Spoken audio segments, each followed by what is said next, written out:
the proceedings. I request Comrade Biju Krishnan to come and place before you the importance of this agitation today. आज का ये जो आंदोलन का महत्व क्या है, कॉमरेड बिजू कृष्णन आपका सामने पहले रखेंगे. कॉमरेड बिजू कृष्णन आमंत्रित है. शुक्रिया कॉमरेड.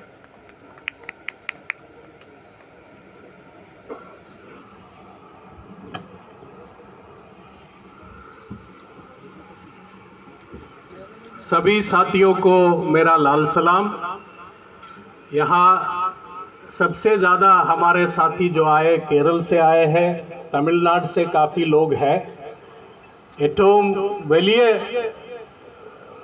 ഡെലിഗേഷൻ കേരളത്തിൽ നിന്നാണ്. തമിഴ്നാട്ടിൽ നിന്നും നിരവധി ആൾക്കാർ വന്നിട്ടുണ്ട്.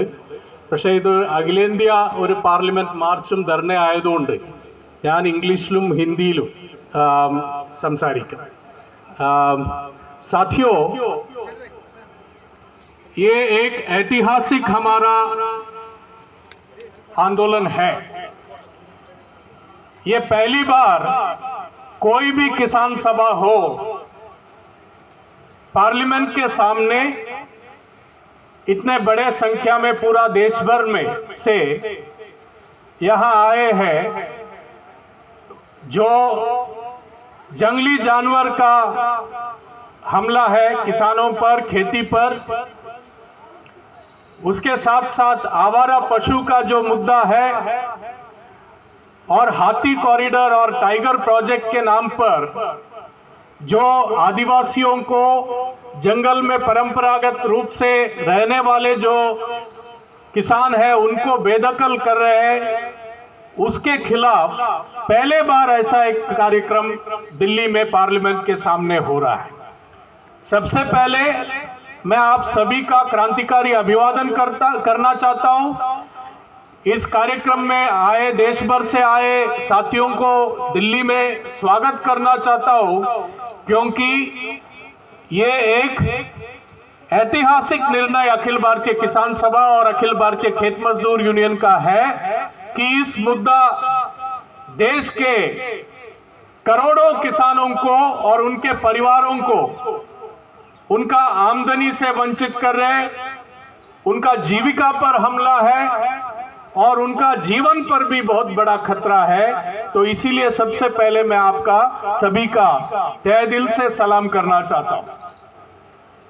Dear friends, this is the first time any organization of farmers and agriculture workers have decided to have a parliament march and dharna on the issue of the menace of wild animals, in which every year thousands of crores of losses our farmers are suffering.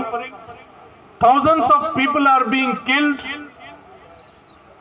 According to the government figures, in most of these states, every year, about few hundreds of them are being killed.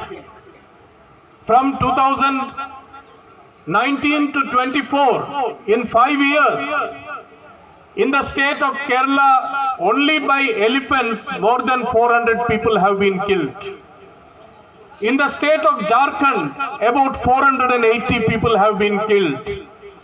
In the state of Maharashtra, due to tigers, about 420 people have been killed. In Tamil Nadu, more than 400 people have been killed due to wildlife menace. So this is the situation that we are facing. And it is also a situation wherein the total crop loss is happening. And the situation that farmers are facing, and also state governments, for instance in Kerala, there is a pro-farmer LDF government. They want to bring changes. But what is happening? You have Central Wildlife Acts, very authoritarian acts, which have been strengthened during the days of Indira Gandhi and also under the Narendra Modi-led BJP government. It is being further strengthened, much more authoritarian and anti-farmer, anti-Adivasi kind of acts which are being brought. In such circumstances, state governments are also constrained. They are not able to do enough to protect the lives and livelihood of farmers. जो जिस तरीके से कानून हमारे देश में आज बने हैं, केंद्रीय कानून है, जो जंगली जानवर को रक्षा करने के नाम से कानून बने हैं, यहां जंगल में रहने वाले आदिवासियों को और आम जनता जो किसान है उनको बचाने के लिए ये कानून में कुछ है नहीं। और जो राज्य सरकारें कुछ नीतियां लागू करने चाहते हैं किसान के हित में, वहां पे भी वो कर नहीं पा रहे, क्योंकि केंद्रीय कानून है, वन विभाग है जो केंद्र सरकार के अंडर आता है। जो इन नीतियां जो है और तानाशाही पूर्वक नीतियां जो है, इसको श्रीमती इंदिरा गांधी के समय में और उनको वन विभाग को और मजबूती के साथ हस्तक्षेप करने का एक माहौल बनाया, और जब से भाजपा सरकार आई है नरेंद्र मोदी का नेतृत्व में, तब से इसको और किसान विरोधी, आदिवासी विरोधी रूप ये ले रहा है। Friends, what is another issue that we have raised is the issue of the stray cattle menace. In the entire North India, if you go to the villages, what is the biggest problem today? So they will say avara pashu. Stray cattle, unproductive cattle cannot be sold. Restrictions on cattle trade are being made. Along with restrictions on cattle trade, the Hindutva gundas, in the name of Goraksha, they are attacking the Muslim, Adivasi, Dalit farmers and creating an atmosphere of fear. Hundreds of them have been killed. In nearby Mewat, just 2 hours from Delhi, Pehlu Khan was killed, Umar Khan was killed, Raibar Khan was killed. Recently, Nasir and Junaid were killed in the name of Goraksha. They are actually cattle farmers. They are growing cows and buffaloes, selling the milk and living. But since they are Muslims, they are being attacked by the Sangh Parivar goons. The All India Kisan Sabha and Agriculture Workers Union are consistently intervening in these issues. But this kind of an atmosphere of fear is created in the entire North India. Thousands of crores worth of loss. These stray cattle are attacking the crops. They are attacking the people. In search of food, they are coming to the fields. So this is a big loss. In many areas, people are stopping cultivation.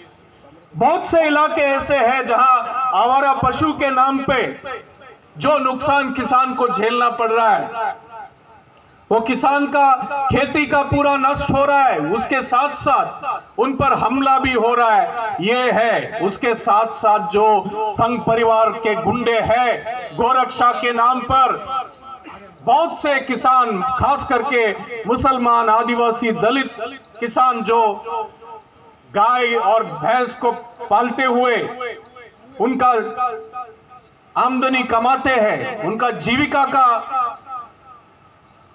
लिए इसको पालते हैं, उन पर हमला हो रहा है। यहाँ दिल्ली से सिर्फ 2 घंटा दूर है मेवात इलाका है, हरियाणा का। मेवात में पहलू खान मारे गए, उमर खान मारे गए, रहबर खान, अभी कुछ ही दिन पहले नासिर और जुनेद को मारे गए। ये सभी दूध बेच के जीने वाले मुसलमान किसान हैं, उन पर हमला हो रहा है। दलितों पर, आदिवासियों पर हमला हो रहा है। और जिस तरीके से ये जो पशुओं को बेचने का, बिक्री करने का एक स्थिति था हमारे गांव में, उस सब को खत्म किया जा रहा है। ये हमारा जो पशु संपत्ति है, इस पर हमला है। It is an attack on the cattle economy. This government is giving support for the gundas who are indulging in this kind of attack. Many states, in the name of Goraksha, they are attacking. That is the situation we are facing.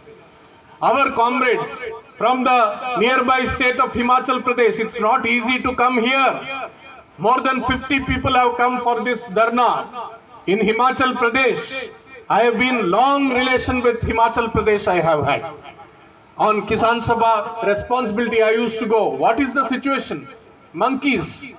For every 16 human beings, there is a monkey. The population of monkeys are so much. हर 16 इंसान जो है उसके एक बंदर भी है। मतलब इतना ज्यादा संख्या में बंदरों का सिटी है वहां पे। It is largely forest area, crops are being destroyed. Our comrades have made a calculation. What is the loss in this small state of Himachal, where about more than 70% of the area is forest area? Only the remaining area is cultivated. What is the loss that is they are suffering? More than 2,500 crores is the loss suffered by a state like Himachal Pradesh. This is a situation which we are. Again, in the name of wildlife protection and conservation, जो जंगली जानवर को का संरक्षण के नाम पर जिस तरीके से नीतियां लागू कर रहे हैं, एक हाथी कॉरिडोर का बात है, एलिफेंट कॉरिडोर तमिल कॉमरेड से आना बढ़ता रहा है। According to the Gaja report, about 90 or so elephant corridors were decided in 2010. Today it has increased by 62 more elephant corridors have been included. In Nilgiri district, we went to Masinagudi, comrade from Nilgiri are also here in this protest. About 15 people have come from Nilgiri. We went to those villages. In Masinagudi village, initially 500 acres were to be taken for the elephant corridor. Suddenly, arbitrarily, it has been increased to more than 7,000 acres.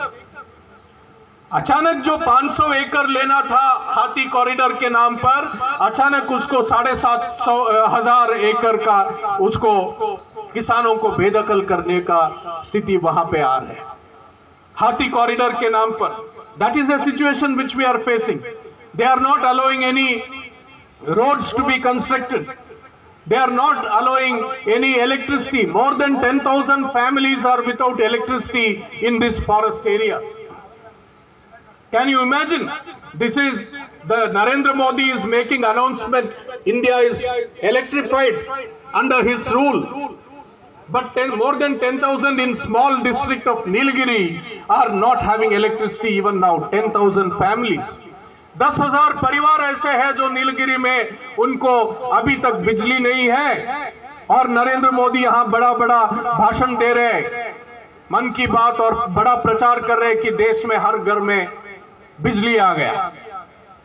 Nilgiri एक छोटा जिला है, वहां पे 10,000 से ज्यादा परिवार ऐसे हैं जिनको बिजली नहीं है.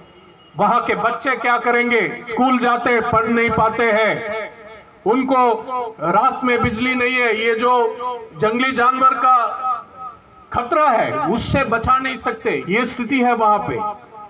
ये एक बड़ा, और ये जो हाथी कॉरिडोर बन रहे हैं, ये हाथी कॉरिडोर बनने में उसके पीछे जो नौकरशाही लोग हैं, जो हमारे जो फॉरेस्ट डिपार्टमेंट के लोग हैं, उसके साथ साथ अंतरराष्ट्रीय कुछ एनजीओ भी जुड़े हैं. वर्ल्ड वाइल्ड लाइफ फंड आप सुने होंगे. वर्ल्ड वाइल्ड लाइफ फंड इनका ये मानते हैं कि ये जंगली जानवरों को बचाने का काम करते हैं. पर क्या हो रहा है यहाँ पे?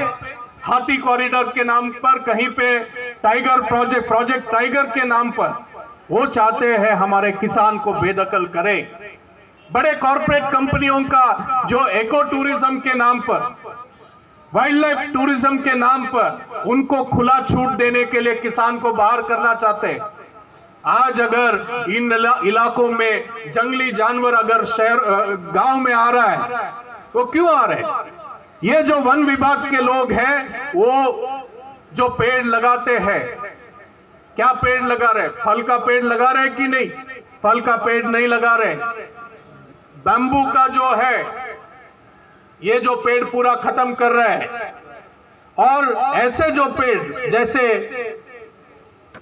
टीक हो या फिर अफ्रीकन ट्यूलिप, इस तरीके के जो यहाँ के हमारे जंगल के पेड़ नहीं, यहाँ हिमाचल में जैसे पाइन, इसको लगा रहे, और जंगली जानवर को ना जल का स्रोत है ना खाने का कुछ मिलता है तो वो गांव में आ रहे हैं. ये एक स्थिति है. The forest department's faulty afforestation program, they are deliberately to help the corporate companies. They are planting teak, they are planting African tulip and other invasive species.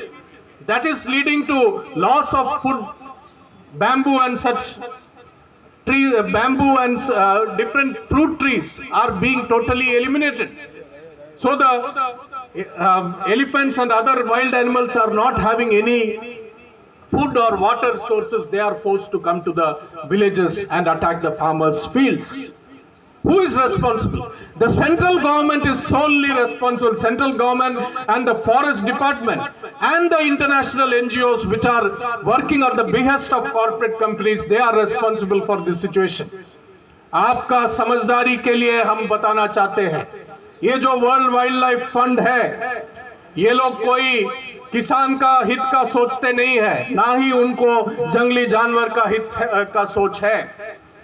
जंगली जानवर को बचाते हैं, जंगल में जो बसते हैं आदिवासी और जो परंपरागत रूप से जो बसते हैं किसान, वो बचाते हैं। पर क्या हो रहा है, ये लोग वर्ल्ड वाइल्ड लाइफ फंड का पुराना इतिहास अगर उठा के देखें, स्पेन में जो फांसीवादी ताकते थे, फ्रैंको नाम का एक तानाशाह था, there was a dictator called Franco in Spain. What is the role of World Wildlife Fund? They were trying to greenwash or give him a good image internationally, the World Wildlife Fund. So that is, even today in the BJP ruled, when BJP is ruling the country, that is the role the Wildlife Fund, World Wildlife Fund is doing. That is the situation. Our policies in the forest, who should deal with the policies in the forest? Who should decide the policies in the forest? Very clear acts are there. One अधिकार कानून है, पैसा कानून है, 6 schedule के नीचे कुछ कानून के ये किसानों को और आदिवासियों को बचाने के लिए है। What is happening? The Forest Right Act is set aside. The PESA Act is set aside, and these bureaucrats are deciding to evict our farmers. That is the situation. Recently, Comrade, our Member of Parliament from Dindikal, Comrade Sachidanandam is here. I welcome him. I request him to take the place. Please greet him. Comrade Sachidanandam has been elected by a huge margin of more than 4 lakh in the recently held elections. Comrade Shivdasan also will be joining shortly. Comrade Shivdasan, he is here and he has been always helpful for us in getting any appointment with the minister. In all the struggles he is part. I welcome him also here.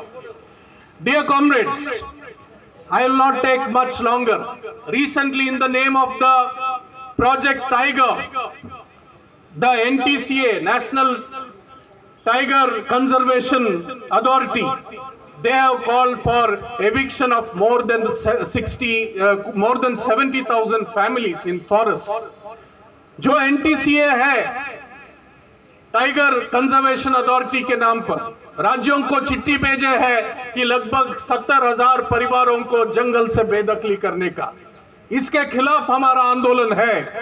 ये आंदोलन जंगली जानवर का हमला, उससे जो मौत हो रही है उसके बारे में है, किसान का और खेती का जो नुकसान हो रहा है उसके बारे में है, आवारा पशु का जो से नुकसान जो हो रहा है उसके बारे में है। और आवारा पशु हम चाहते हैं जो अगर इन पशुओं को मार्केट रेट पर सरकार खरीदे और उनका संरक्षण करे, किसान संरक्षण नहीं कर सकते। हमारा ये मांग है जो गाय भैंस को बेचने पर रोक जो लगा रहे, कानून ले आ रहे, उसको खत्म करने का, गोरक्षा के नाम पर जो हमले हो रहे हैं उसका भी एक नियम निर्माण होना चाहिए, एक कानून बनना चाहिए जिससे इसको रोका जाए। ये जरूरी है. We want an act to ensure that the attacks in the name of Goraksha are ended. An act should be there. We want an act to protect the lives and livelihood of our farmers. That is very important. And we want Forest Rights Act to be implemented in toto. Many states, lakhs of applications are there of Adivasis and traditional farmers cultivating in the forest area, but their applications are being summarily rejected. बिना कोई चर्चा के जो आदिवासी और जंगल में बसते हैं उनका जो एप्लीकेशन है वनाधिकार कानून के तहत उसको खत्म किया जा रहा है, उसको खारिज किया जा रहा है. हम चाहते हैं उनको पट्टा दिया जाए. हम चाहते हैं जंगल में जो बसते हैं उनको बिजली का उपलब्ध कराना चाहिए. ये हमारा मांग है.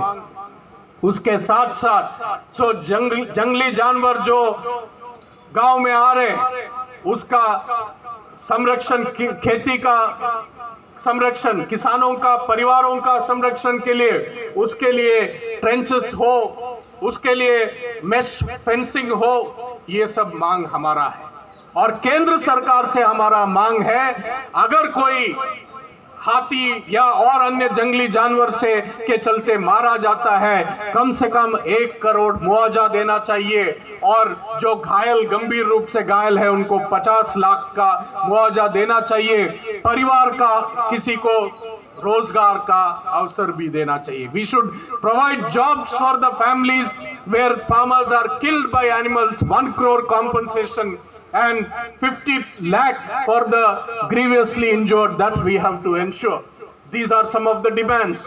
Along with that, our agriculture workers union very correctly, in many of these regions there is need for some kind of community watch system, protection against the animals. So under the NREGA you should have teams trained to deal with wild animal menace, and they should be paid at least 1,000 rupees, not as at par with our earlier demand of 600, at least 1,000 rupees for their day's work. That is another demand. These kind of demands are there. Other speakers are there. और भी बहुत से साथी यहाँ हैं, वो उनके बात यहाँ रखेंगे. अलग अलग राज्यों का जो भी अनुभव है उसको यहाँ रखेंगे. मैं इसलिए और लंबा नहीं बात रखना चाहता हूँ. आप सभी को फिर एक बार मेरा अखिल भारतीय किसान सभा का केंद्र के ओर से सबको सलाम कहते हुए, सबको धन्यवाद देते हुए मैं अपना बात खत्म करना चाहता हूँ. इंकलाब जिंदाबाद.